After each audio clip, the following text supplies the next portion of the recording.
നമ്മളെ കമൻസിൽ പലപ്പോഴായി വരുന്ന ചില ചോദ്യങ്ങളാണ് അല്ലെങ്കിൽ സംശയങ്ങളാണ്. എന്താണ് സ്പോക്കൺ അറബിക്കിൽ ചില ലെറ്റേഴ്സ് നമ്മൾ തെറ്റായി ഉപയോഗിക്കുന്നത്? ഒരു ഉദാഹരണം പറയാൻ പറ്റുമോ?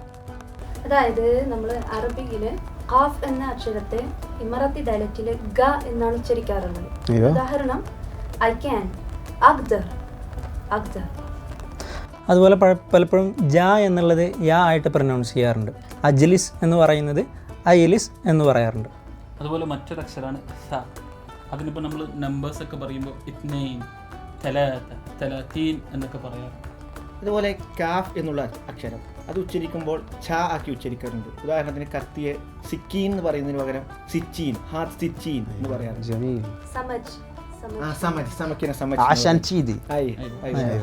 ഇതുപോലുള്ള ചെറിയ സംശയങ്ങൾ വരെ ക്ലിയർ ചെയ്ത് പഠിക്കാൻ അറബിക് ലാംഗ്വേജ് ഹബിൽ ജോയിൻ ചെയ്യുക. Helping millions achieve their dream in the GCC.